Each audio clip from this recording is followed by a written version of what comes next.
Listo. Bueno, en el caso de AquaRating, ya hemos estado revisando en estos últimos días desde la parte general, como una introducción general a lo que es el AquaRating, los objetivos, cómo es que estamos integrándolo a la estrategia de la Comisión Nacional del Agua y bueno, con el apoyo de ANEAS, cómo hemos empezado a implementarlo en México. Y los días pasados pues ya revisamos diferentes áreas del propio estándar, que en esta serie de teleconferencias las hemos organizado más o menos en función de lo que es la estructura de los organismos de México. Entonces ya pasamos por las áreas jurídica, planeación, administración, comercial, operación. Sí hay que decir que en muchos temas, pues obviamente como corresponde a una empresa tan compleja, pues no los ve una sola área, sino que los ve en diferentes áreas. Y es un poco el caso de los temas de operación, que es el núcleo de lo que hacemos en los organismos.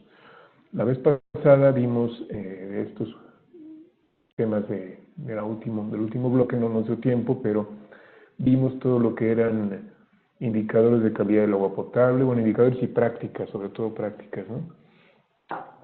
Prácticas de distribución de agua y de recolección de aguas residuales. Vimos también cómo es que se hace la parte de planeación de la gestión de los activos físicos en términos de cómo se va pidiendo el registro de su situación y el momento de que se tienen que sustituir para mantener la operación en rangos de eficiencia. Todo esto, como ha sido el caso en AquaRating, en referencia a la operación ideal de un sistema, ¿no? Obviamente cada uno de nosotros tendrá que ver cuál es la circunstancia y cuáles son las prioridades en función de los recursos que tiene el organismo operador. En esta última parte, entonces, vamos a ver rápidamente lo que es eficiencia en la operación y sostenibilidad ambiental. Quiero retomar una parte que ya habíamos empezado, que era eficiencia en la gestión del recurso agua, para tener un poco la unidad en tratamiento de este módulo, de esta área de evaluación, y entonces terminar con sostenibilidad ambiental. Les quiero pedir nuevamente, como en otras ocasiones, que ahí en el icono donde aparece un micrófono, le den clic. ¿Se puede ampliar aquí, Robert? Para que no escuchemos todos audio de todas las diferentes participaciones, ¿sí? A mí me costó un poco de trabajo cerrar los micrófonos desde acá.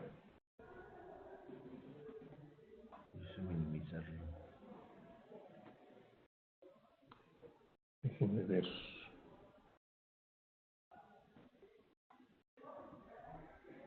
Bueno, voy a cerrar por lo pronto mi pantalla.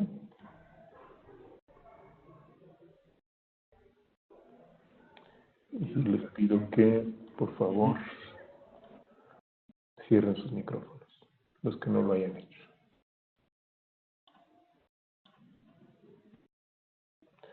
Ok. Bueno, pues pasamos entonces directamente a AquaRating, a lo que es el sistema de captura. Como en otras ocasiones ingresamos y entonces vamos a ver hoy eficiencia en la operación. Esta área de evaluación comprende 4 subáreas, que son las que vamos a revisar hoy. Ya habíamos comentado un poco la vez pasada. Una es eficiencia en la gestión del recurso agua, otra es en la energía, otra es de las infraestructuras y otra es de costos de operación y mantenimiento, donde tenemos también parte de necesidad de entrar a datos de administración. En cuanto a la primera, que es gestión del recurso agua, tenemos un listado de 10 buenas prácticas en gestión del control de uso y destino del agua, otras de prácticas de pérdidas reales, prácticas de agua empleada en la operación, prácticas de gestión de agua regenerada, y también tenemos una serie de variables que nos generarán indicadores. Entonces, bueno, como ven es extenso, vamos empezando. Algunas de estas ya las habíamos empezado a comentar. Bueno, tenemos que ver aquí en control de uso y gestión del agua, ya habíamos platicado de que tiene que ver con macromedición, por ejemplo, micromedición en el sistema, en los puntos de entrada. Aquí empieza con la disponibilidad de elementos de micromedición. Dice, en todos los puntos de uso y consumo con registros de lectura al menos trimestral.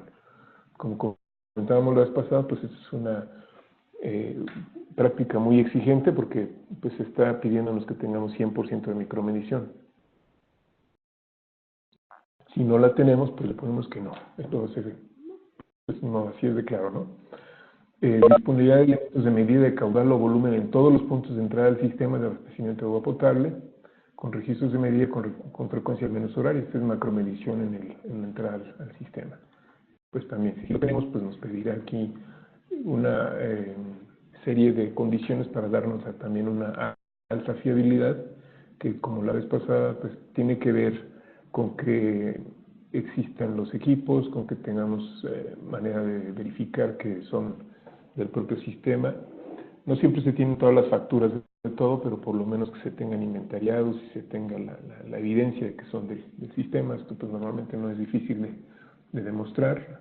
Es bueno tener, por ejemplo, no solamente un inventario, sino un registro fotográfico de los elementos de medición.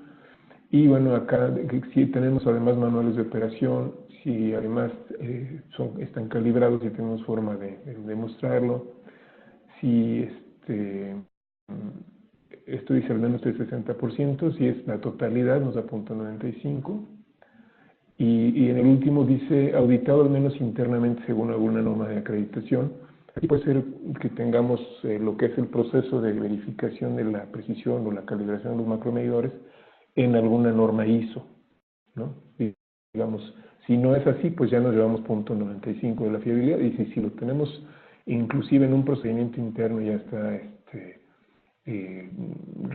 digamos, no solamente hay un área que revisa la precisión, sino hay otra área que verifica que eso se lleve a cabo de acuerdo a un procedimiento, como podría ser un procedimiento certificado en ISO, pues tendríamos el 100%. En este caso, AquaRating sí pone mucho énfasis en la calidad de las mediciones, porque pues esto, como ustedes saben, es la base de poder hacer una buena gestión de las pérdidas físicas y comerciales.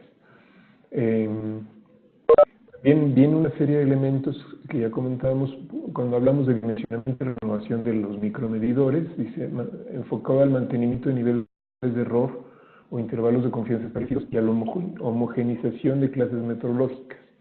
Esto, comentábamos, pues entendemos que en función también de las condiciones de distribución y de calidad del agua en cada una de las zonas de distribución, bueno, pues lo ideal sería tener la clase más adecuada para las condiciones de cada zona, y además que tengamos políticas bien claras de qué tipo de medidores vamos a poner y en qué momento los vamos a cambiar en función de los niveles de error que podemos aceptar, con criterios que van desde lo que tiene que ver con la calidad del propio recurso agua, como el tipo de medidor que estamos usando y el tipo de distribución que estamos haciendo, ¿no?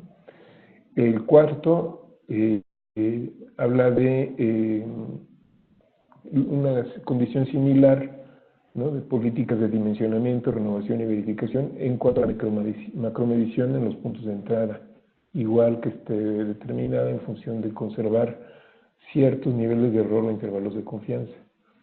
El quinto es disponibilidad de información de ubicación de todos los puntos de uso y consumo en una base de datos geográfica de infraestructuras de distribución, tener ubicados en un mapa todos los puntos de uso y consumo. El sexto es disponibilidad de sectorización de las redes con medida frecuente, al menos de frecuencia horaria, de volúmenes de entrada a los sectores y con ámbitos de sectores máximos de 10.000 propiedades. Solo se considera cumplir esta práctica si la red está sectorizada en más del 90% de su longitud. Esto también nos han comentado que es pues muy exigente, ¿no? La condición de que fuera un sector de máximo 10.000 propiedades, considerando las ciudades grandes, ¿no? Entonces, bueno, pues también hay muchos que no la van a cumplir curiosamente en las ciudades más grandes, o la van a ir cumpliendo gradualmente. También es uno de los temas que pues vamos a revisar con el comité técnico. Les he comentado que AquaRating surgió de un proyecto piloto que se hizo durante varios años con 13 organismos de América Latina y España. Hubo todo un comité de expertos. Sin embargo, pues sí está abierto a ver ahora que lo estamos aplicando en muchos países de América Latina, qué tanto están o no lejos de la realidad para nuestras condiciones del continente algunos de estas prácticas, ¿no? Porque no tendría mucho sentido pedir prácticas que nunca o dentro del corto plazo no se pueden cumplir. En el 7 dice, se realizan y se documentan balances de suministro y consumo controlado de agua en la totalidad de la red de suministro con frecuencia al menos trimestral. Si cada 3 meses se está revisando lo que es el balance de todo el sistema. Y en el 8 es algo similar, pero habla de los sectores, un balance al menos mensual de cada sector. Como ven, todo este grupo de prácticas corresponde a un organismo que ya tiene pues una labor muy intensa de seguimiento de lo que pueden ser las pérdidas. Habrá quien diga que pues, mientras no resuelvan una serie de problemas más serios, pues no tendría caso monitorear las pérdidas cuando no tienen como recursos o forma de resolverlas en el corto plazo. Entonces, bueno, cada organismo operador tendrá que establecer lo que es su programa de mejora en función de las cosas que sean viables en el corto, mediano o largo plazo. Y también la Comisión Nacional del Agua, con el apoyo del BID, estamos buscando detectar cuáles son las áreas de oportunidad de mejora más frecuentes para poder dirigir en ese sentido la mayor cantidad de apoyos. En el punto 9, siguiendo con esta misma lógica, se habla de que hay un procedimiento, unidad o plan específico para reducción del agua no controlada o no contabilizada. Dice, además de medir usos y consumos, se reduce el agua que no produce ingresos, ¿no? Esto es, cuando aquí le contestamos que sí, pues nos pide que demos, por ejemplo, evidencia de que existe el área, ¿no? Bueno, esto es el nivel de evidencia que tenemos, pero nos pide también el organigrama y el manual, porque si estamos diciendo que hay un área, y si hay algunos organismos que sí tienen, un área puede ser 2 personas, ¿no? Que se dedican a revisar los balances de los sectores y del sistema con cierta frecuencia para estar detectando necesidad de hacer algunas correcciones operativas o cambios de infraestructura. Y en el 10 dice disponibilidad de indicadores de fiabilidad de las medidas de caudal suministrado a los sectores y en la totalidad del sistema. Aquí es más referido a la confiabilidad de los instrumentos que tenemos y que tengamos más o menos claro cuál es el rango de submedición que pudiéramos tener o de sobremedición en función de las condiciones con las que estemos trabajando. Todo esto pues da lugar a tener una serie un conjunto de prácticas que nos ayudan a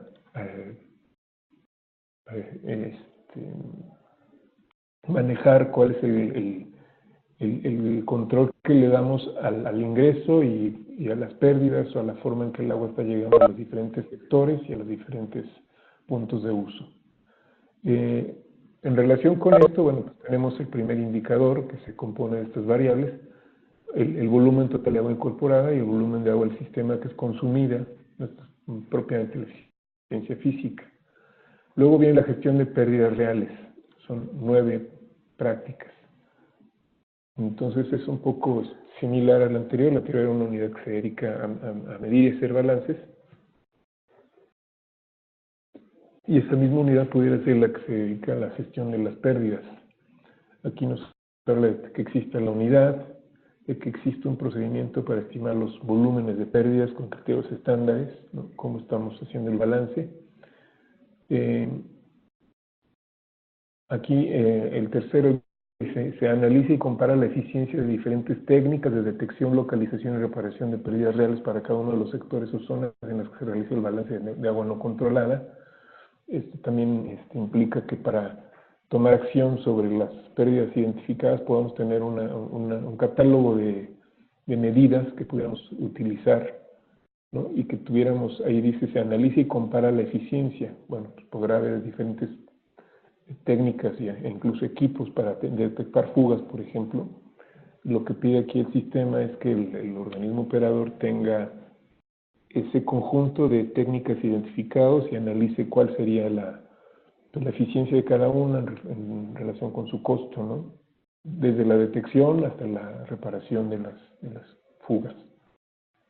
En el cuarto punto dice, se establecen o determinan niveles y parámetros de referencia de actuación para orientar las prácticas y alcance de la búsqueda y reducción de pérdidas reales, valoración y seguimiento con frecuencia al menos anual.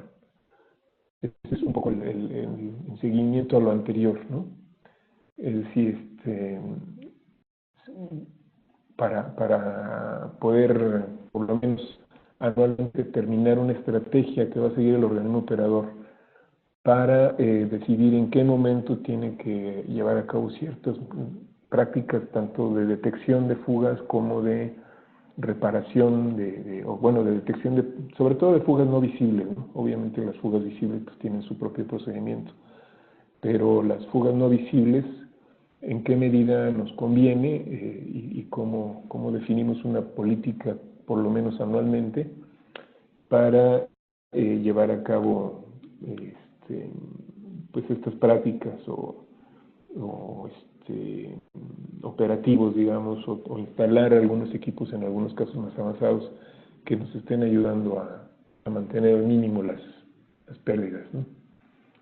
En el quinto hablamos de reducción de pérdidas reales, forma parte de las consideraciones y objetivos en las políticas de renovación de infraestructuras y de gestión de presiones. Pues sí, también esto tendríamos que tenerlo documentado. En qué medida cuando se toma una decisión de rehabilitación, una decisión de instalar y operar equipos para manejar las presiones, estamos considerando como un criterio la reducción de estas pérdidas. Pues este tipo de prácticas lo que realmente implica es tenerlo escrito en algún lugar, ¿no? Porque pues es quien esté haciendo gestión de presiones o rehabilitación normalmente lo está haciendo justamente por esta razón. El sexto dice, se dispone de referencias y registros en bases de datos geográficos de incidencias con pérdida de agua. Aquí sí estamos hablando de las, fugas en general mayores, en general visibles, que cuando se presentan, lo que pide la práctica, se presenta y dice la definición que ocasionan una modificación en las condiciones del servicio. Entonces tenemos registrado en dónde ocurrió en un mapa, donde perdimos agua, dónde pasó. Eso también obviamente nos ayuda a detectar cuáles son los tramos o las zonas que tienen una mayor necesidad de rehabilitación o de una operación en particular para evitar esta ocurrencia periódica de fugas. El séptimo nos dice, se realizan valoraciones de pérdidas reales para el ámbito objeto de calificación, apoyadas en al menos contrastes de balances y de caudales mínimos para todo el ámbito o para la suma de ámbitos de menor tamaño que conforman el ámbito que se califica. Bueno, esto es un poco hablando de zonas de distribución o si se tiene de sectores, que se hagan valoraciones de pérdidas. El ámbito objeto de calificación pues, es el área que tiene el organismo operador, ¿no? Entonces, que hagamos estas valoraciones de pérdidas reales pues, utilizando todos los balances, pero dice contrastes de balances y de caudales mínimos, pues, para saber cuál es la posible pérdida que se da cuando se tiene una condición de que la única demanda, entre comillas, es la de justamente la de las fugas, ¿no? En el caso de los caudales mínimos. Estos pues son detalles que quien quiera de los organismos que tenga, cualquiera de los organismos que tenga ya implementado un sistema de gestión de agua no contabilizada, pues tendrá que hacer este tipo de cosas. Y lo ideal para el caso de AquaRating es que esté establecido en un procedimiento y que se pueda demostrar que existe procedimiento, que hay registros de que se están haciendo estos cálculos y que se tenga con cierta antigüedad. Lo mismo, en el 8 habla de indicadores de fiabilidad para las medidas de caudales mínimos nocturnos suministrados a los sectores o puntos. Tiene que ver nuevamente con la precisión de las mediciones. El 9 dice, dispone de procedimientos de vigilancia con la menos frecuencia diaria de variaciones de caudales medios y mínimos a nivel sector. como apoyo a las actuaciones de reducción de pérdidas. Ya es una práctica muy específica de un organismo que realmente está todo el tiempo buscando mantener un nivel de pérdidas muy pequeño, ¿no? Por eso dice que al menos diariamente estamos detectando si hay variaciones de los caudales para poder hacer alguna intervención en ese sector en particular. Como ven, también esto puede considerarse que es relativamente exigente, todo este conjunto de prácticas que corresponderían a un organismo operador que tiene toda una organización para un programa permanente de detección y reducción de pérdidas. En estas pérdidas reales, bueno, pues igual hay un indicador que dice volumen de agua perdida físicamente por el mal estado u operación de las infraestructuras de suministro, transporte y distribución, entre la longitud de tuberías o suministro y transporte y distribución del agua. Este es un tipo de medición que se hace con cierta frecuencia, ¿no?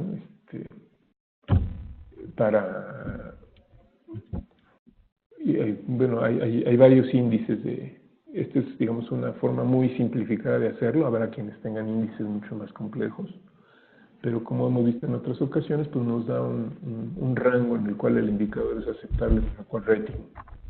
En este caso es hasta 22, ¿no? Digamos, pero por lo menos deberíamos andar entre 10, 12 metros cúbicos perdidos por kilogramo por kilómetro de red al día. En estas, pues también puede parecer muy exigente. Este tipo de indicadores lo que estamos pidiendo los que lo vean, pues no tanto como para compararse con otros organismos o para ver qué puntaje les da la Aqua Rating, sino para ir viendo si una vez que el organismo está haciendo una campaña o una serie de prácticas para reducción de fugas, pues de qué manera lo va logrando, ¿no? Es llevar un registro, sobre todo si está llevando todas estas mediciones mensuales y anuales, etcétera, ir llevando un registro de cómo vamos mejorando en este tema en particular. Luego vamos a ver este tema que también ha generado algunas preguntas.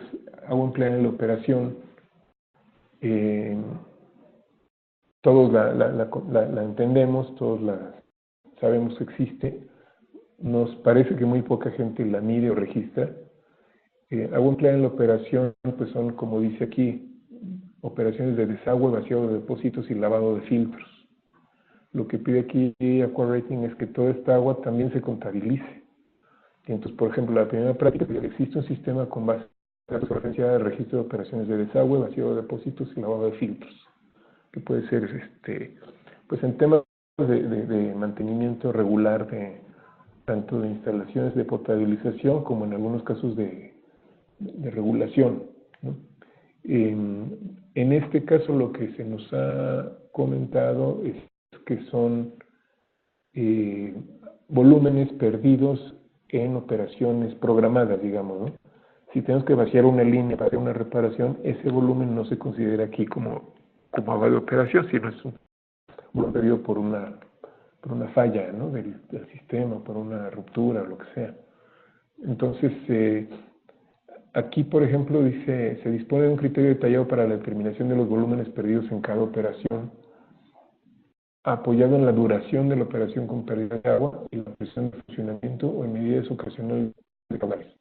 Entonces, es justamente que el organismo establezca algunos criterios para cuando tiene que hacer un desagüe de alguna infraestructura, en función del tiempo, en función de la presión. Por ejemplo, si es una línea, pues diga, aquí estimamos que se perdió tanto volumen, ¿no? Que se tuvo que drenar, y que se lleve este registro de todo, ¿no? Lo bueno acá, lo mismo acá en el 3 dice, se dispone de un sistema de registro de operaciones de sustitución e instalación de nuevas infraestructuras que permite evaluar el agua empleada en su puesta en servicio, ¿no? También aquí hay una serie de operaciones que implican que se vacíe, que se drene, que se utilice el agua, por ejemplo, para hacer algún lavado programado de la infraestructura, y bueno, que esas aguas se contabilicen. El cuarto dice, ¿existe algún procedimiento o plan para la reducción explícita del agua empleada en operación? Esto ya es más exigente. Dice, bueno, ya que llevo la cuenta del agua que estoy perdiendo, entre comillas, por este tipo de desagües y lavados, tengo alguna forma establecida para que sea lo menos posible. Si así fuera, pues tendríamos que presentar ese procedimiento y como en todos los otros casos, también exhibir si tenemos registros, si tenemos con qué antigüedad estos registros, etcétera, ¿no? Habrá obviamente quien diga, bueno, pues en este organismo todavía no tenemos implementado este tipo de mecanismos de medición y bueno, pues ni hablar, le ponemos no y ya veremos cuál nivel de prioridad tiene para el organismo implementar este tipo de controles. A lo mejor es algo relativamente sencillo de implementar, no tan sencillo de reducir. El quinto dice, se dispone y utiliza un sistema de contraste de flujos esperados y reales a nivel de zona o sector para validar balances hídricos de operación. Bueno, esta es otra vez una condición más exigente, donde nos dice, bueno, tenemos como estimado cuál debería ser el volumen que tenemos que estar obteniendo y cuál es el que estamos realmente registrando con nuestros instrumentos de medición para justamente poder implementar acciones correctivas.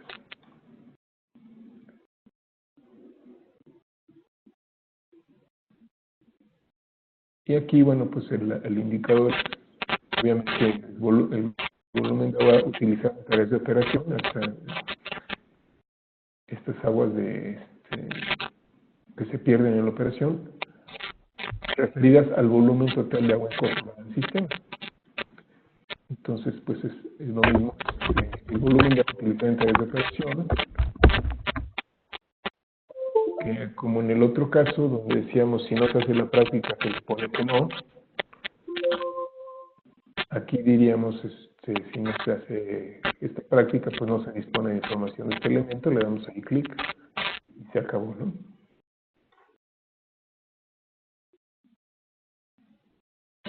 Como verán, aquí aparece ya de otro color. Y luego viene gestión de agua regenerada, aquí son las aguas tratadas, ¿no? Y entonces nos pide como buenas prácticas que tengamos a ver, tengo aquí a alguien que me está metiendo mucho ruido. Permítanme un segundito.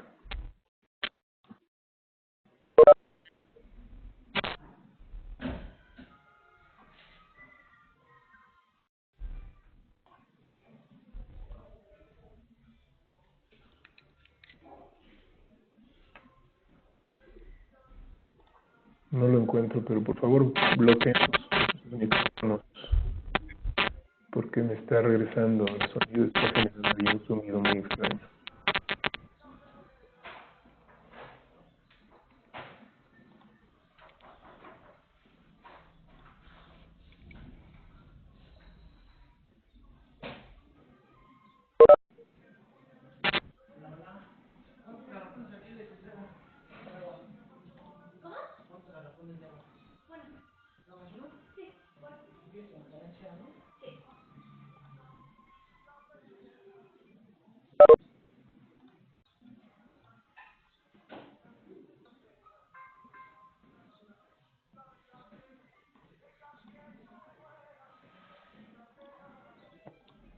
Creo que es Lisette Martínez que tiene su micrófono abierto, pero no lo puedo cerrar por alguna razón.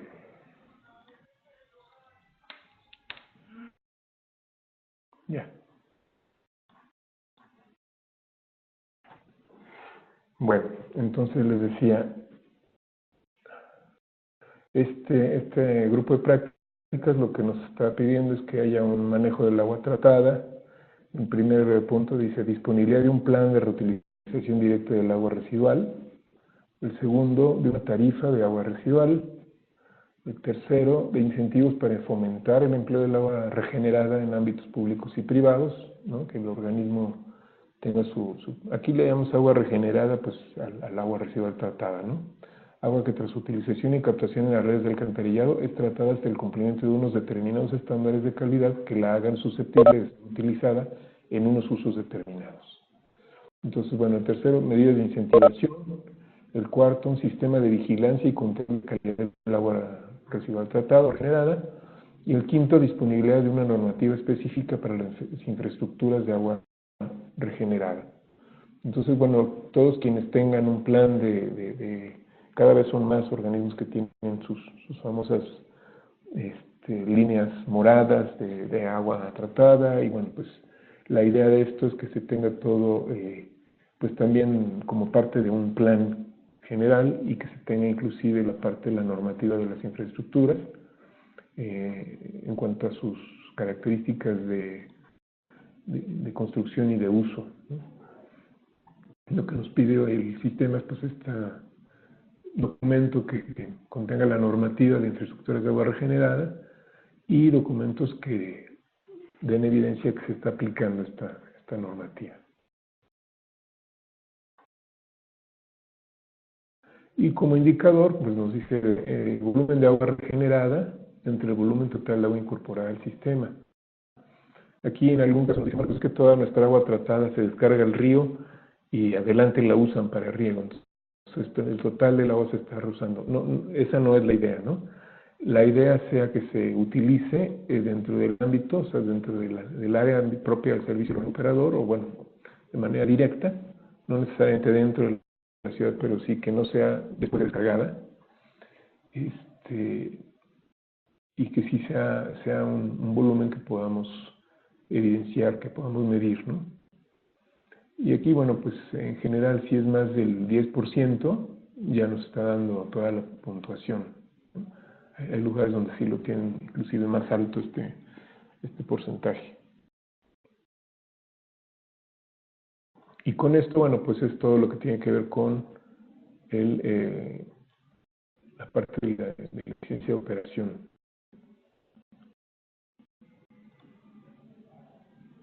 En el recurso agua. Pasando ya a lo que es el recurso de la energía, tenemos estas dos áreas, ¿no? Son 6 buenas prácticas y un indicador. Las prácticas tienen que ver con realización de auditorías energéticas que abarquen todas las instalaciones consumidoras de energía del sistema, al menos con frecuencia quinquenal, o sea, cada 5 años. Por lo menos cada 5 años hacer una auditoría energética. Aquí lo que más tenemos en el sector son estudios de eficiencia electromecánica de fuentes en particular. Esto es un poco más exigente porque abarcan todas las instalaciones que consumen energía, por lo menos cada 5 años. El segundo es implantación de las medidas y recomendaciones surgidas de estas auditorías, al menos en las instalaciones que representen el 90% del total de las recomendaciones valoradas por el consumo que atienden. Es decir, se hace la auditoría energética y por lo menos tratamos de pegarle al 90% del consumo aplicando las recomendaciones.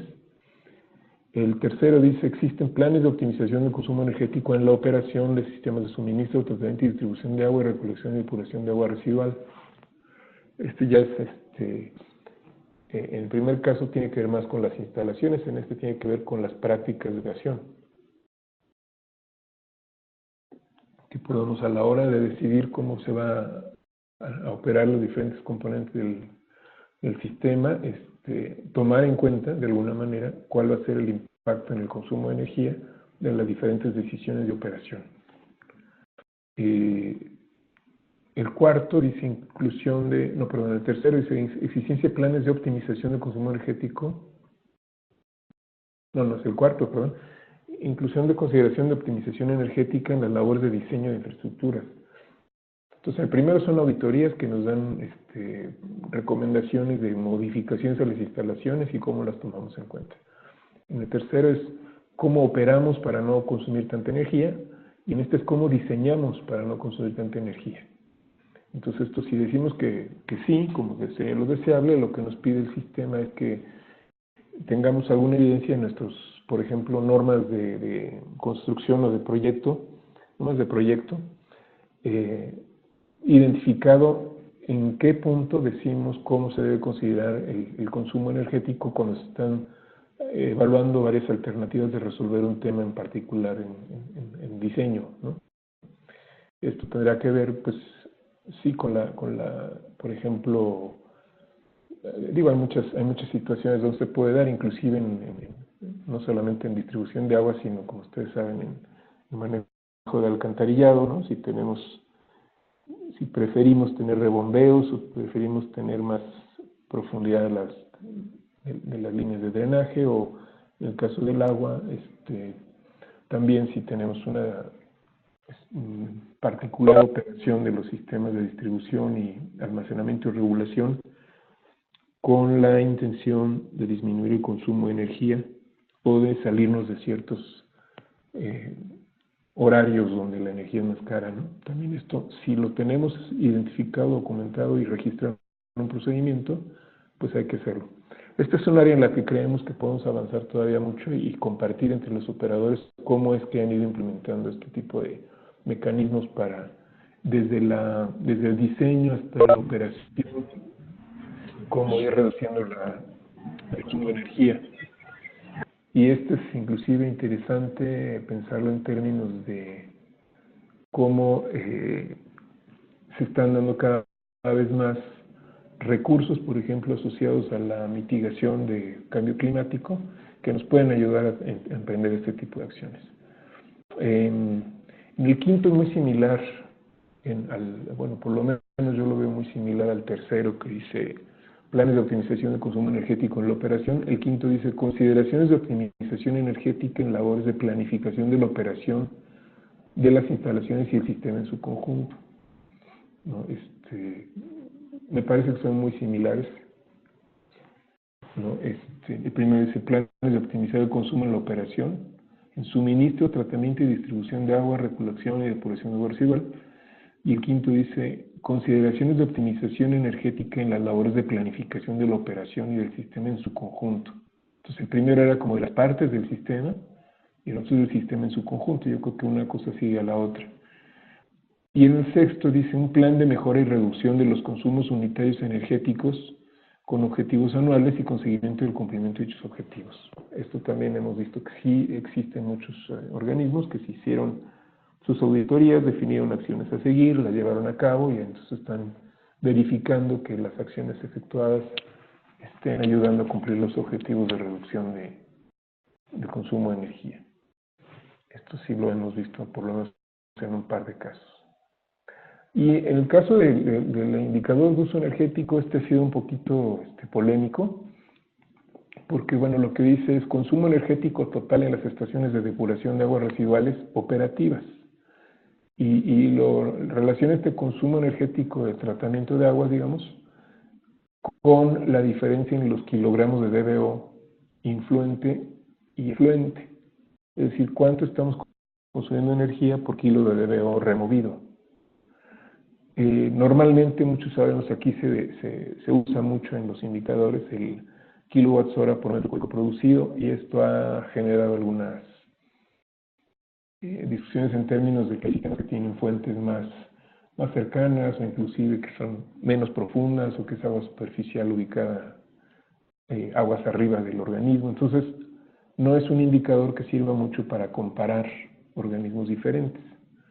En este caso se pensó que como la mayoría tienen sistemas del tipo LOS activados, pues puede ser un indicador más estándar. Pero bueno, pues es un tema que podemos revisar en función de cómo se vayan presentando también las evaluaciones de los diferentes organismos de la región. Por lo pronto, pues el comité de expertos consideró que este es un indicador también para que el organismo vaya llevando su registro. Ahora yo les diré, quienes tienen un programa de reducción de agua, perdón, de uso de consumo de energía, normalmente manejan más indicadores, ¿no? Entonces, bueno, pues este es uno de tantos. Es simplemente Aquarating no puede tomar todos los indicadores porque se volvería muy complicado. Entonces, con esto cubrimos los primeros dos subáreas de eficiencia de la operación. Luego viene eficiencia en la gestión de infraestructuras. Aquí, pues es, como ven, dos listados de prácticas y una serie de indicadores. Aquí está un poquito más detallado, ¿no? Pero bueno, pues es parte de lo que se hace como actividad central de los organismos operadores. Aquí lo que pide el estándar, segundo, que tengamos bases de datos georreferenciadas en el Sistema Geográfico de Información, de la totalidad de las infraestructuras. Es tener un catastro y tenerlo en algún sistema por lo menos sencillo de referencia geográfica. El 2 dice, se dispone de una unidad con responsabilidad específica sobre el mantenimiento y actualización de la información de infraestructuras en el GIS. Ha pasado mucho que se invierte dinero en hacer un catastro de la infraestructura, en pasar a un sistema geográfico, pero cuando se dan los cambios por incorporación de nuevas colonias o por cambios en la red, pues no hay una unidad que esté actualizando el sistema y entonces se va perdiendo todo ese valor. Y aquí lo que pide el sistema es que exista una unidad, y aquí, como en otros casos, pues nos va a pedir el organigrama y un poquito la evidencia que sí exista esta unidad. El número 3 dice, se utilizan procedimientos que aseguren la actualización de la información de las características de las infraestructuras en el sistema geográfico con una referencia de tiempos máximos de compromiso de actualización. Es decir, la primera es que tengamos el sistema, la segunda es que haya gente encargada de actualizarlo, y la tercera que haya procedimientos, de manera que diga, cada que hay una nueva modificación en la red, en un plazo máximo de tanto, tiene que estar actualizado el sistema. El cuarto punto dice, se dispone de un sistema de telecontrol para el conocimiento del estado operativo de al menos 20% de los elementos y equipos con variabilidad temporal y ubicados en la parte estratégica de los sistemas. Dice, bueno, el sistema es todo el conjunto de infraestructuras, ¿no?, de instalaciones y equipos. Y aquí, como les había dicho la vez pasada, telecontrol no quiere decir necesariamente telemando, ¿no?, sino conocimiento del estado operativo. Puede ser medición remota únicamente. Obviamente que si se tienen ya sistemas de operación remota, pues implica las dos cosas, ¿no? Implica tener la medición y poder tener la capacidad de mover los equipos a distancia. Pero aquí lo que se refiere es que al menos el 20% de los elementos y equipos con variabilidad temporal, es decir, donde tenemos variables que necesitamos monitorear porque a lo largo del día van a tener justamente variaciones, ¿no? Entonces, lo primero es ubicar cuáles son esos elementos y equipos, después saber si por lo menos 20% podemos medirlos a distancia. En el quinto dice, se dispone de un sistema de alerta temprana de identificación de incidencias, telecontrol, sectorización, indicadores online. Aquí también es muy exigente, ya es muy avanzada esta práctica, donde decimos, no solamente tenemos el sistema referencial en un sistema geográfico, sino que estamos midiendo en los puntos clave y además tenemos por lo menos una definición de políticas de que cuando salgamos de ciertos rangos, por ejemplo de presión, sabemos qué tipo de actividades o qué tipo de manipulaciones tenemos que hacer, ¿no? Esto es pues ya de un nivel avanzado de operación. En el sexto dice, se dispone de un sistema de gestión integrada de inspecciones y trabajos de mantenimiento preventivo. Coincide un poco con algo que hemos visto en otra de las prácticas de calidad del servicio, en cuanto a que tengamos ubicados sobre todo elementos clave que tengamos que darle una inspección y estar asegurando que funcionan de manera adecuada, hacerlo de manera regular. Y el séptimo también nos considera cuando existe un sistema de gestión de presiones en las redes de distribución, ¿no? Ya es, pues, digamos, palabras mayores, ¿no?, que tengamos todo un manejo de presiones en la red. El 8 dice, gestión de atención y resolución de anomalías vinculado a las áreas de operación y a la atención de avisos y reclamaciones. También está muy relacionado con el área de calidad del servicio.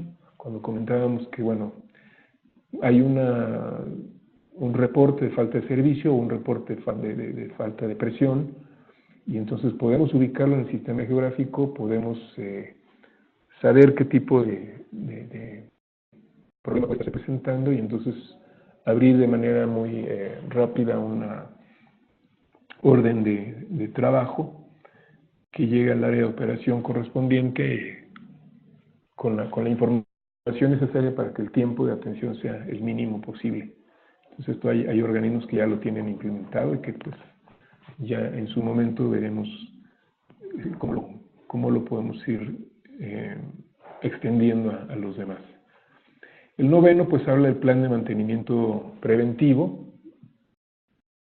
Ya lo habíamos visto en alguna otra ocasión, bueno, igual en calidad de servicio, pero aquí se vuelve a pedir el plan de mantenimiento preventivo. Obviamente nos va a pedir el plan y las evidencias de que se aplica, etcétera, en cuanto a lo que es distribución de agua. Luego el décimo dice, se realiza un seguimiento y control de costos de mantenimiento preventivo y correctivo. Esto, la verdad es que muy poca gente lo hace. Tenemos normalmente bajo un mismo concepto el mantenimiento y ha sido difícil separar el correctivo del preventivo, pues es una práctica que tenemos que implementar en muchos sistemas, desde el registro contable. Y en la última práctica que dice, se dispone de alguna línea de investigación o análisis del comportamiento y vida útil de los equipamientos e infraestructuras. Bueno, es todavía más exigente, decir, bueno, sí, en el organismo operador estamos llevando un registro de cómo se está comportando los diferentes equipos en función de su duración teórica y lo que se logra en la realidad, por ejemplo. Tiene que ver esto también con lo que era la gestión de los activos fijos, ¿no? Pero bueno, que es una actividad que también tiene que tener apoyo de las áreas de operación.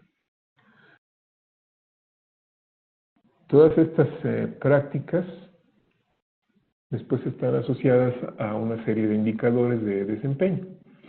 Como decíamos en otra ocasión, a veces pues ya podemos tener buenas prácticas, pero tenemos no muy buenos indicadores porque quizás en el pasado hubo malas decisiones o hubo inclusive contingencias que ahora nos están generando una serie de problemas.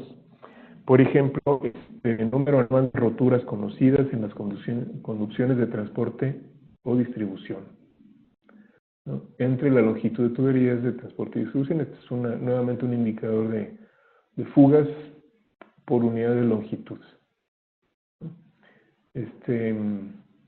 Por ejemplo, para ejemplificar lo que les acabo de decir, yo recuerdo un caso donde sí se tenía una serie de criterios muy adecuados para definir el material de la tubería, los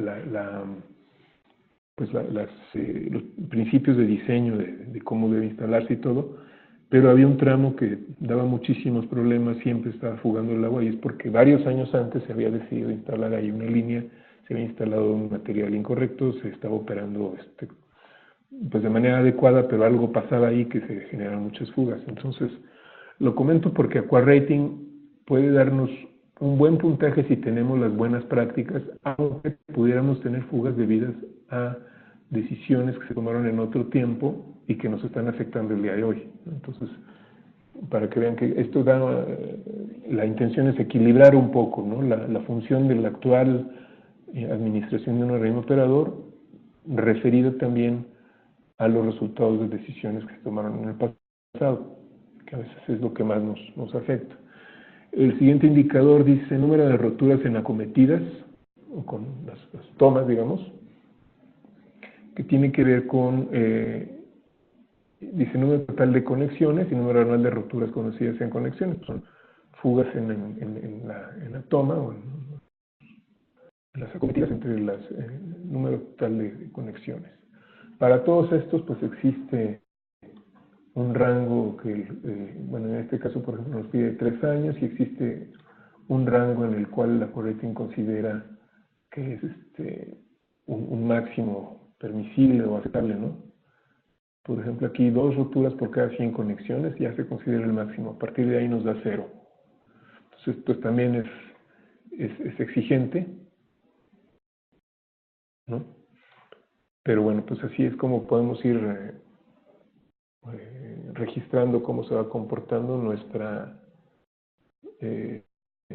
condición de manejo del agua. Y en un momento dado, pues revisar también si tenemos políticas correctas, tanto de definición de los materiales que usamos en la toma y un buen control de calidad en la instalación de las tomas, que a veces es donde se tiene más problemas, ¿no? Ustedes lo saben bien. Y luego viene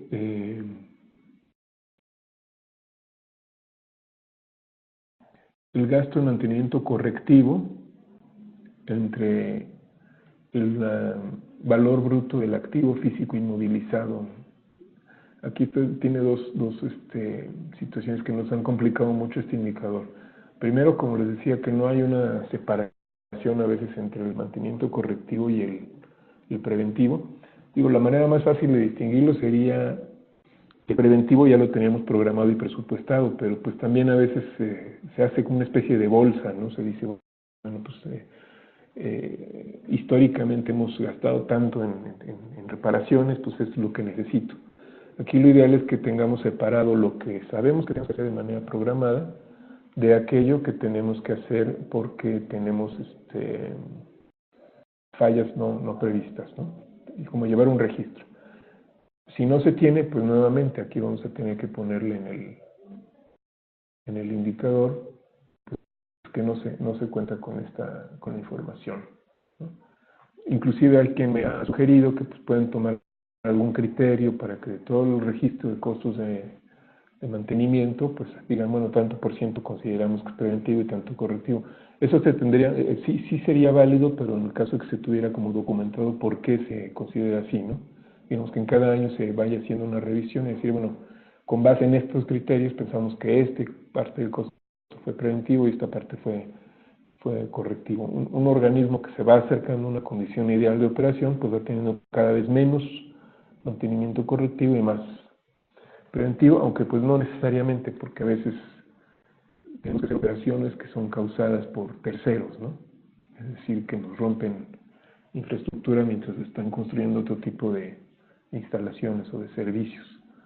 Pero bueno, y el segundo tema aquí complicado es este valor bruto del activo físico inmovilizado. Como les digo, es un término contable que hemos adoptado como convención de que se refiere al activo fijo tangible, al activo fijo que es susceptible justamente de ser rehabilitado o sustituido. Esto lo vemos ya con las áreas de finanzas. Pero bueno, todo esto se refiere a que de todo este valor de nuestros cierros, digamos, de tanto de tuberías como de equipos, ¿qué tanto es lo que estamos gastando en mantenimiento? En este caso, bueno, aquí se usan dos variables, correctivo y preventivo. Aquí ven, por ejemplo, esta curva es muy particular porque dice, bueno, hay un máximo que es 4%, donde nos da el 100% de puntaje, quiere decir que hasta 4% está bien que haya un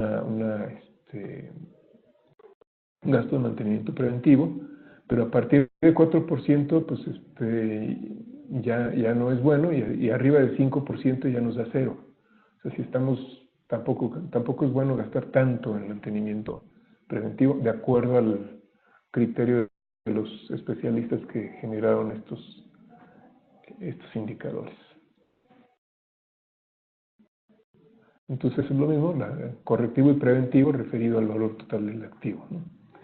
Luego ya hablamos de alcantarillado y depuración, es algo similar, ¿no? Tenemos las prácticas que tienen que ver con pues, tener la red de alcantarillado en un sistema geográfico, tener una unidad con responsabilidad para el mantenimiento del sistema geográfico de alcantarillado, procedimientos que aseguren que cuando hay modificaciones de la red de alcantarillado se actualice el catastro, que haya un sistema de telecontrol equivalente para el conocimiento del estado operativo de elementos y equipos con variables. Lo mismo, ¿no? Tener un conocimiento remoto de variables clave, de puntos donde hay variaciones temporales claves.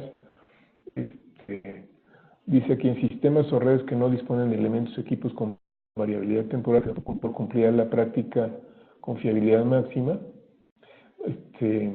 Aquí, por ejemplo, nos da el tema de que no tendría, o sea, obviamente en cualquier red el gasto varía durante el día, pero cuando habla de telecontrol de áreas con variabilidad temporal se refiere a aquellas donde podemos tener algún tipo de intervención, ¿no? Alguna compuerta que se puede operar, alguna, no sé, alguna estructura de control que vamos a operar en función de algún parámetro que estamos midiendo y que, bueno, pues cuando se nos registra un dato, pues digamos un poco como pasa aquí en el sistema de la Ciudad de México, cuando hay alguna medición en particular de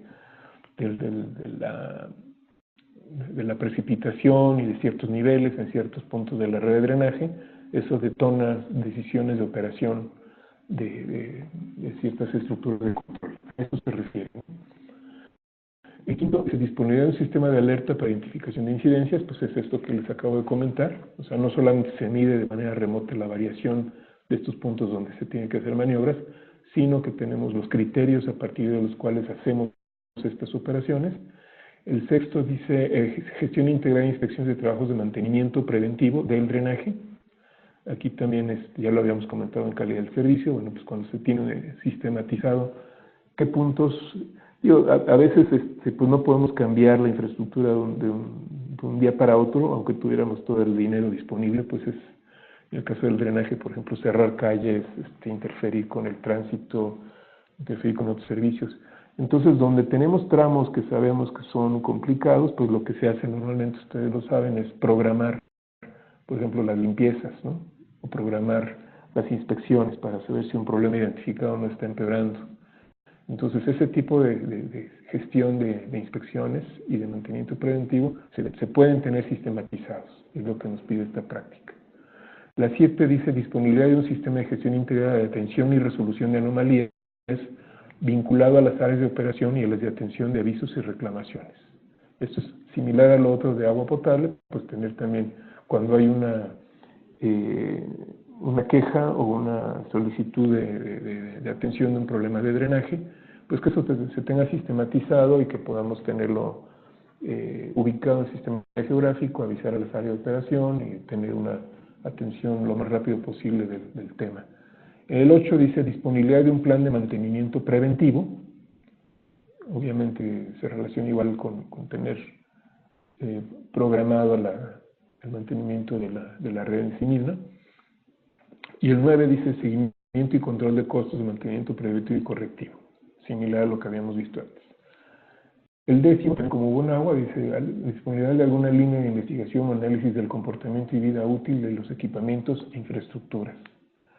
Por ejemplo, hay algunos programas que ya nos permiten, si tenemos en el catastro ubicadas pues, las longitudes, los diámetros, los materiales, los registros de fallas del drenaje, pues tener una priorización de las acciones tanto de inspección como de rehabilitación de los propios drenajes. Entonces, eso implica pues, que tengamos de alguna manera un análisis de cómo se van comportando los materiales y pues que se tenga también una consideración no solamente de los propios materiales de la red, sino de las prácticas de diseño y de construcción de estas redes. A veces puede ser falta de una supervisión en la construcción de las redes de drenaje, lo que puede generar después problemas de operación, ¿no? Entonces también lo conocen muy bien. Y bueno, a estas prácticas también hay una serie de indicadores muy similares a los de agua. Uno es incidencias en la red de alcantarillado entre la longitud de la red de alcantarillado.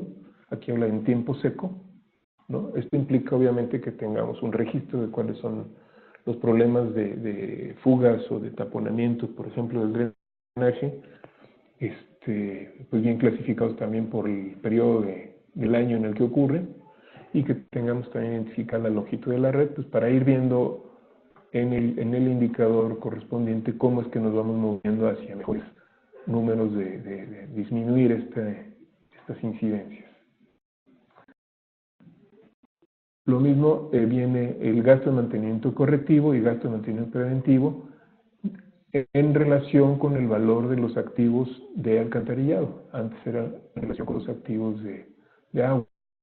Como ven, bueno, esto si no lo tenemos definido ni la separación entre mantenimiento correctivo y preventivo, por una parte, ni separado el activo fijo específico del sistema de alcantarillado, bueno, pues no vamos a poder reportar estos datos, simplemente le podemos que no tenemos la información y valoramos de qué manera podemos empezar a generarla para llevar a cabo este control, que como quiera sí es un control deseable. Y por último, en el caso de eficiencia en la operación, tenemos costos de operación, costes dice el sistema porque lo hicieron en España, pero es costos de operación y mantenimiento, donde solamente tenemos 7 buenas prácticas. Y bueno, esto es una serie de prácticas que implican que haya una coordinación entre el área de operación y el área de finanzas para que tengamos en alguna parte del organismo operador un análisis de cuánto estamos gastando en operación y mantenimiento, ¿no? en general de todo el organismo operador. Si se tienen análisis particularizados del sistema, dice aquí, a nivel anual sería, ¿no? El tercero, o sea, aquí vamos entrando como en más detalle, ¿no? El primero habla del conjunto de costos de operación y mantenimiento. En el segundo ya el sistema, que recuerden que son las diferentes componentes, ¿no? Y como decir, bueno, ¿cuál es la operación y mantenimiento? Costos de operación y mantenimiento por cada una de las componentes del sistema. No está tan fácil ya tenerlo. El tercero dice análisis mensuales para las instalaciones principales del sistema. O sea, también estamos siendo cada vez más exigentes, ¿no? Por ejemplo, cada estación de tratamiento de agua potable, potabilizadoras, estaciones depuradoras de aguas residuales, que son las plantas de tratamiento, las principales estaciones de bombeo, de redes de distribución y sistemas de apoyo a la operación. Tener análisis mensuales de si no se nos está yendo muy alto el costo de operación de algunos componentes en particular del sistema. Y el cuarto habla de componentes más como de capítulos, ¿no? De personal, reactivos, consumos, si no se nos está yendo mucho a alguno de estos rubros, más allá de lo programado. Todo esto, más que en operación, tiene que ver con una buena administración financiera que esté dándole seguimiento a las variables financieras de la operación. El quinto, bueno, ya que se tienen todos estos análisis de costos, dice, hay consideraciones de optimización de costos de operación en el diseño de infraestructuras y equipos, ¿no? Tiene que ver mucho con otras prácticas que ya hemos mencionado, como son la parte de la energía, ¿no? que es una parte importante en los costos de operación, pero pues también puede ser inclusive en el diseño, que se elija cierto diseño en función de los costos que va a generar, por ejemplo, de personal, ¿no? Que es el caso, pudiéramos citar como ejemplo cuando se elige si es, por ejemplo, una rejilla automatizada o operación manual. Bueno, pues en un caso es un fuerte costo de inversión que va a tener un cierto costo de energía, en otro caso sería el contar de manera permanente con al menos un cierto nivel de operación manual que requiere una persona ahí, ¿no? Ese tipo de consideraciones en el diseño tendrían que estar de alguna manera registradas en el organismo operador. El texto dice que incluyen consideraciones de optimización de costos de operación en las labores de planificación de la operación de las instalaciones y del sistema en su conjunto, ¿no? El anterior era el diseño, ahora es la operación, planificación de la operación, cómo vamos a operar el sistema para optimizar los costos, ¿no? Esto puede implicar inclusive algunas decisiones de automatización, ¿no? De cuándo se abren o cierran ciertos válvulas o ciertos, cómo se modifican ciertos parámetros de operación en función de minimizar el costo. Y el 7 dice plan de reducción de costos unitarios de operación con objetivos anuales y con seguimiento del cumplimiento de los objetivos. Es lo mismo, ¿no? Todas estas prácticas tienen que ver con que exista un seguimiento de los costos de operación y que de alguna manera, en coordinación entre las áreas financieras y la de operación, pues se establezca cómo se van a reducir estos costos. Que a veces lo más difícil de reducir estos costos es que implican hacer algunas inversiones, ¿no? Y no siempre tenemos o la posibilidad o la claridad de qué inversiones hay que hacer para que la operación sea más barata.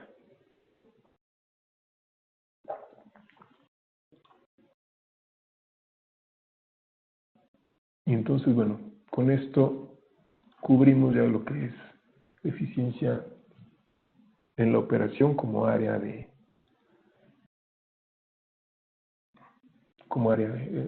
evaluación, y nos quedaría únicamente hablar en este caso ya de sostenibilidad ambiental, la subárea 1, gestión y depuración de aguas residuales, que van a ver que se parece mucho a lo que veíamos en agua y alcantarillado. Son 11 buenas prácticas en operación y control de las plantas de tratamiento y 2 indicadores. Las buenas prácticas, bueno, dice, existe un plan de depuración vigente, que es el plan de tratamiento de aguas residuales y cuyo cumplimiento se controla, ¿no? Cuánto estamos tratando de las aguas producidas y cómo estamos pensando que tenemos que tener nuevas plantas, cuándo van a entrar en operación, de qué capacidad, qué tipo de acciones vamos a tener que estar implementando para poder cumplirlo. Todo eso se refiere a este plan de depuración, o sea, es un plan de tratamiento de aguas residuales. Dice, debidamente aprobado en el que se programan actuaciones de inversión y operación en su caso para algún tipo de tratamiento de depuración de aguas residuales del ámbito territorial a calificar antes de su retorno al medio natural. Este puede ser parte de lo que es el plan de desarrollo del propio organismo, ¿no? No tiene que haber un plan de tratamiento de aguas residuales específico, sino que si tenemos el diagnóstico integral de planeación o el plan de inversiones general del organismo, ahí debe venir la parte de tratamiento de aguas residuales. En el segundo dice, la capacidad de tratamiento de las estaciones depuradoras o las plantas de tratamiento que están en operación es superior o igual a las cargas y caudales máximos que se reciben. Esto también nos ha generado muchas preguntas, porque pues no solo en México, sino en general en América Latina, tenemos sistemas de drenaje combinados, tenemos a veces, como en la mayor parte de México, la concentración de las lluvias en 3-4 meses del año, que hace que, bueno, sería muy costoso que las plantas tuvieran una capacidad para tratar el total del caudal máximo que reciben. Entonces, bueno, pues si no lo tenemos así, se responde no hay problema, ¿no? Es algo que nos va a dar información útil también para ver cómo se puede reformular este tipo de prácticas en el propio sistema de rating, cuando veamos qué tan frecuente esto es en el continente, ¿no? O de qué manera esto nos puede llevar a alguna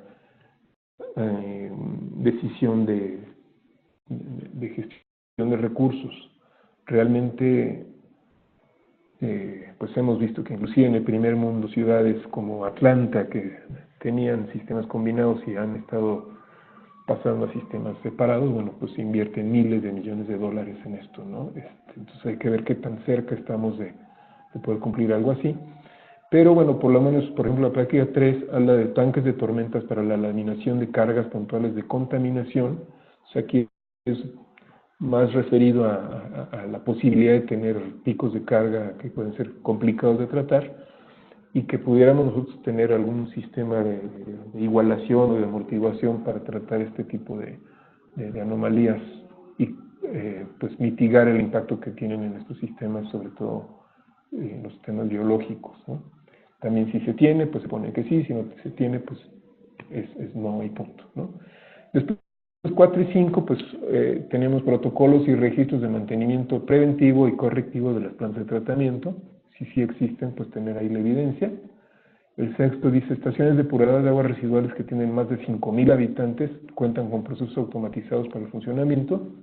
Aquí, bueno, la pregunta siempre es, ¿todos los procesos automatizados? ¿Cuáles? ¿En qué medida? Bueno, lo que nos responde el comité técnico es, bueno, los que son los esenciales para que funcione de manera correcta, ¿no? Y automatizado puede ser en el sentido de que tengamos medición en línea y alarmas que nos pueden dar lugar a modificar las condiciones de operación, no necesariamente que todo esté robotizado, digamos, ¿no? Sino que tengamos medición de los parámetros claves y tengamos pues reglas de decisión y de operación que nos permitan modificar la operación de la planta para evitar salir de ciertos rangos de funcionamiento. Creo que en esto, en el norte del país tenemos ejemplos muy buenos, sobre todo los que tienen que cumplir condiciones pactadas en términos de calidad con el caso del río Bravo, por ejemplo, ¿no? Que están mucho más controladas sus condiciones, pero bueno, pues es una práctica también común en las plantas de tratamiento, estar midiendo ciertos parámetros para poder ir ajustando las condiciones de operación de los sistemas, ¿no? En función del comportamiento de los sistemas biológicos sobre todo. Luego dice 7, protocolos de autocontrol de calidad de efluentes con frecuencia diaria o superior a lo requerido por la normativa de aplicación. Pues también muchas veces el organismo operador, sobre todo que pues la norma de medición de parámetros de descarga pues era relativamente laxa. Ha estado esto pues, tratando de hacerse más estricto, pero pues normalmente el laboratorio de la planta está llevando un control del efluente con mayor frecuencia de lo que pide la normativa. Entonces, bueno, pues, si se tienen estos protocolos establecidos, pues se ponen aquí en la evaluación y pues se tiene este punto. El 8 dice equipos de medida en tiempo real de caudales influentes y efluentes. Esto también si se tiene, pues habrá que darle evidencia. 9, equipos de medida de parámetros físico-químicos de entrada, salida y procesos intermedios, ¿no? También aquí, no necesariamente en este caso habla de medida en línea, transmisión remota, sino que simplemente se estén midiendo en la entrada, la salida y procesos intermedios. También esto puede ser relativamente frecuente cuando se opera bien una planta. El 10 dice, se mantiene un registro de medidas y control de parámetros de funcionamiento, caudales y parámetros a cumplir en la normativa. También pues, estos registros los tenemos que llevar. Y el 11 dice, un laboratorio de análisis de calidad del agua, de parámetros fundamentales, en al menos una cuarta parte de las estaciones. Aquí no hablamos de un laboratorio certificado, acreditado, ni mucho menos, sino que pues por lo menos una cuarta parte de las plantas tengan su instalación para medir los parámetros básicos ahí mismo. Esto también pues, creemos que es frecuente, ¿no? Porque es necesario para la operación muchas veces tener este pequeño laboratorio, o en algunos casos que tienen muchas plantas muy pequeñas por alguna razón, pues lo que sí vemos es que tienen una organización para que un laboratorio le dé servicio a estas plantas y se tengan los parámetros necesarios para operarlas bien. Entonces, esto es en cuanto a las prácticas de operación y control de aguas residuales. Y como indicadores, pues vienen estos dos. Podría empezar incluso por el último, que es más fácil, ¿no? El cumplimiento de la normativa dice número total de muestras recogidas y analizadas, y de estas, ¿cuáles cumplen la normativa? Aquí son, digamos, si son muestras para hacer una muestra compuesta, bueno, lo que cuenta es la muestra compuesta, obviamente, y aquí pide por lo menos que el 50%, acá ahí te da 0 puntos, cumpla la normativa. Obviamente, si tú quieres tener una puntuación alta, pues tendrás que tener un cumplimiento muy alto de la normativa en cuanto a tu número de muestras que la están cumpliendo. Y el otro indicador lo dejo al final porque sí es un poquito más difícil de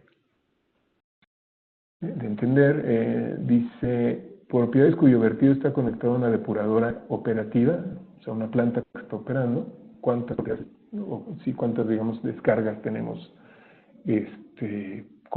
conectadas a esta planta de tratamiento. Y se refiere aquí a un tema que se llama población equivalente. Esto muchos conocen el concepto. Dice, habitantes que resultarían de sumar a la población censada, la que resultaría de equiparar habitantes las cargas en cantidad y calidad de las actividades comerciales e industriales.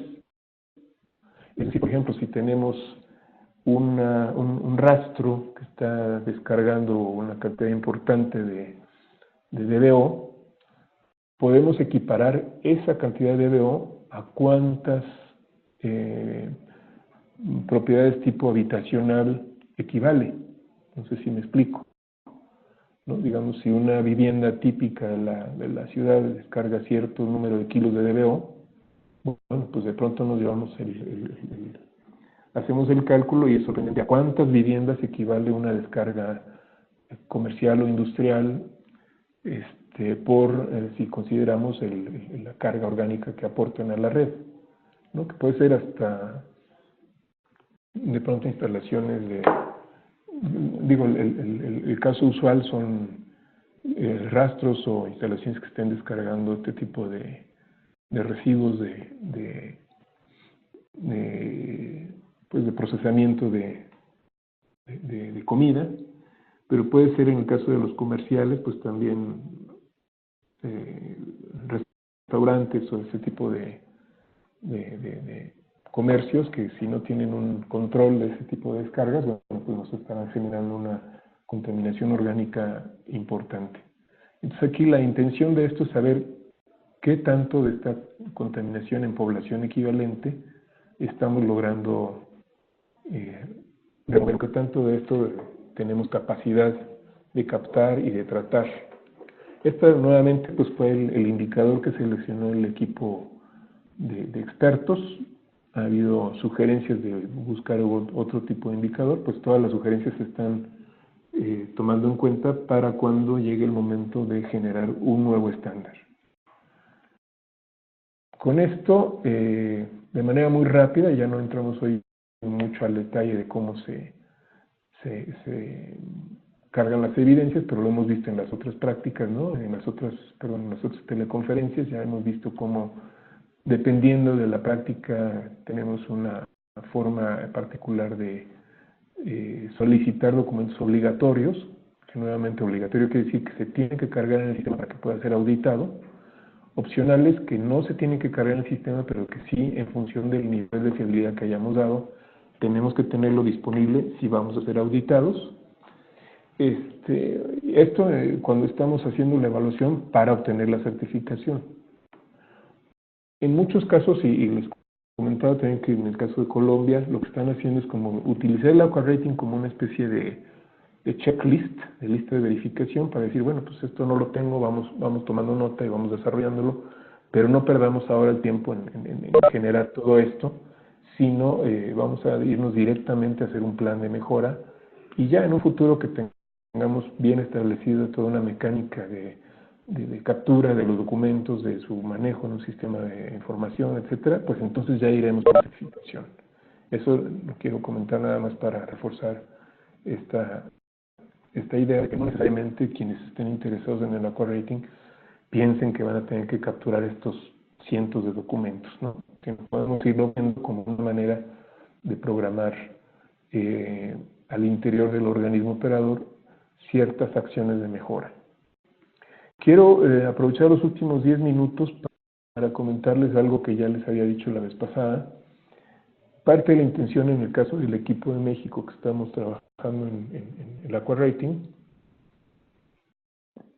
es que una vez que identificamos una práctica en particular que queremos mejorar, podamos contar con referencias que nos permitan trabajar ya en la mejora de esa práctica. Y en una primera etapa desarrollamos un sistema con apoyo del INTA que se refiere a, sobre todo al manual de agua potable, alcantarillado y saneamiento. Aquí vemos de alguna manera este sistema. Como ven, buscamos que tuviera más o menos la misma estructura que tenemos en el Aqua Rating. Entra aquí a las 8 áreas de Aqua Rating. Tenemos también otros espacios donde vamos a estar capturando, por ejemplo, qué empresas, qué opciones de capacitación y qué especialistas podemos identificar para cada una de las áreas de evaluación. Pero aquí la idea, por ejemplo, es que si tenemos un tema de eficiencia en la operación que nos interesa, por ejemplo, el uso de la energía, en algunos de estos vamos a tener identificado en el manual de agua potable de saneamiento en dónde tenemos, por ejemplo, alguna referencia que nos puede servir, ¿no? Por ejemplo, aquí nos decía esta práctica: existencia de un plan de mejora y reducción de consumos unitarios energéticos con objetivos anuales y seguimiento del cumplimiento de dichos objetivos. Bueno, aquí quien quiera mejorar esta práctica puede encontrar, por ejemplo, en el repositorio este documento que dice, bueno, aquí hay una propuesta de España, ¿no?, de 31 medidas para mejorar la eficiencia energética en una empresa. Este es simplemente un ejemplo, ¿no? Así como esto podemos tener en el repositorio, lo que queremos tener entonces para cada una de las áreas es una serie de referencias que nos pueda dar Por ejemplo, equipos de desinfección que dan cobertura a la población. Tenemos en el Manual de Agua Potable, Alcantarillado y Saneamiento de Conagua 3 libros que tienen contenidos relacionados con esto. A veces no hemos revisado mucho este manual porque no es muy accesible. Aquí la idea con este sistema que estamos desarrollando con el INTA, que esto es apenas una versión inicial, es poder, por ejemplo, acceder a un capítulo completo que tiene que ver con desinfección, ¿no? Uy, aquí tengo un cortafuegos que no me permite ir directamente, pero pues en general lo van a poder hacer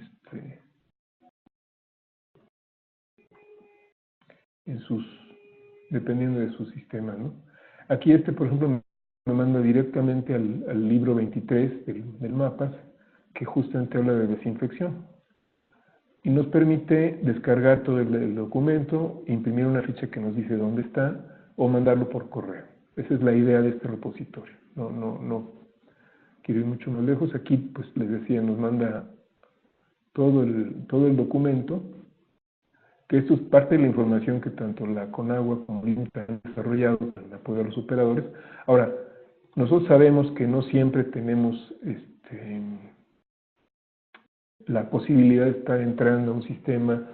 Pensamos que dentro de los organismos operadores debe haber, o en muchos ya la hay, un área que se dedica como a gestión del conocimiento, es decir, a ubicar en dónde están la información que nos puede servir para mejorar los procesos del organismo operador, pero también a recoger en el organismo operador las buenas prácticas y en un momento dado utilizarlas para colaborar con otros operadores. Inclusive algo que están haciendo algunos sistemas en el mundo es desarrollar productos que después venden como servicios, ¿no? Esto suena raro a lo mejor en términos de quienes pensamos que el sistema de agua es un servicio público, que por lo tanto debe estar garantizado por el Estado, etcétera, pero hay muchos organismos públicos en el mundo que están empezando a ver cómo hacen frente al incremento de los costos que estamos teniendo en todo el mundo. ¿Por qué? Pues porque las zonas son más lejanas, la contaminación está más difícil de remover, las normas de calidad son cada vez más exigentes y las tarifas no siempre pueden ser tan altas, y entonces hay organismos que dicen, bueno, vamos viendo qué más vendemos, ¿no? Y están desarrollando tecnologías, están desarrollando incluso patentes que venden y que incorporan a los ingresos del organismo para poder tener una tarifa todavía sensata. Entonces, en ese sentido es que nosotros estamos pensando en un momento dado que no solamente vamos a tener documentos en este sistema, sino también un catálogo de cursos, un catálogo de productos, un directorio de especialistas y algún mecanismo para que los organismos que quieran compartir sus prácticas con un costo, sin un costo, o la poner a disposición de otros organismos, que puedan decir, nosotros ya tenemos dominado el tema por ejemplo, de las auditorías energéticas, ya sabemos cómo se hace, o ya sabemos cómo se hace cualquiera de las otras prácticas que hemos estado viendo aquí, y la ponemos a disposición de los demás. No estamos pensando, lo aclaro, en que nos den su información para ponerla aquí. Eso sí es muy importante aclararlo. Desde el principio hacemos un convenio de confidencialidad. La información de ustedes es confidencial y es propia del organismo operador. Y solamente aquellos que estén dispuestos a compartir alguna práctica, alguna experiencia que tengan, pues la puedan hacer, ¿no? A veces eso a los organismos les sale inclusive más barato que contratar consultorías para desarrollar todos los temas, ¿no? Y aquí pues es parte de la intención de colaborar con ANEAS, porque siempre ha sido la intención de ANEAS, a través de sus diferentes asociaciones técnicas, pues propiciar este intercambio de conocimiento entre los grandes operadores, que más ahora en situaciones como la que vivimos de escasez de recursos presupuestales, pues nos puede ayudar a, entre los propios organismos, ir resolviendo los problemas que se van presentando. Bueno, con esta visión muy rápida de lo que sería del repositorio y de lo que ya hicimos como una revisión del propio AquaRating, pues terminamos este ciclo de teleconferencias. Estamos entonces con esto concluyendo, pero les comento nuevamente, tenemos la intención de hacer una serie de talleres en las diferentes regiones y de mantener en el caso de los organismos que ya están participando con nosotros, de mantener una comunicación para que podamos tener cualquier duda, la oportunidad de resolverla, si no la resuelve su servidor, porque pues como han visto son muchos temas, es muy difícil saber todo de todo esto. Sí tenemos un conjunto de expertos que nos están apoyando para resolver las diferentes dudas que se presentan ya cuando se está haciendo la carga. Entonces tenemos un conjunto de organismos que ya están participando con nosotros. Quienes quieran tener más información de AquaRating, por favor, mándenos un correo electrónico. Hay una página también en internet, aquarating.org, donde van a encontrar más información y van a poder pedir en un momento dado incorporarse al conjunto de organismos que están ya participando en este proceso. Que les decía, en México tenemos 5 que ya terminaron, tenemos un par que estarían por terminar la primera grupo de operadores, y tenemos otros 7 que estamos esperando trabajar este año, pero pudieran ser muchos más. Realmente esto, en la medida que sea útil para los operadores, esperamos que sean más los que se vayan incorporando. Bueno, con esto yo termino.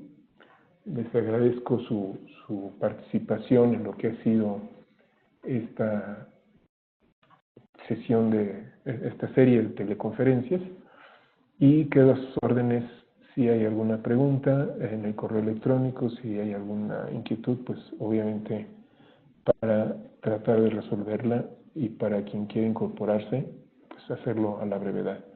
Agradezco muchísimo el apoyo de los colegas, las colegas de ANEAS, que nos apoyaron con esta serie de teleconferencias, el ingeniero Roberto Olivares también, que nos apoyó, ahí a Nuri y a Débora, y bueno, seguimos entonces a sus órdenes para poder seguir implementando este proceso en la medida que pensamos que puede mejorar mucho las condiciones de los organismos del país.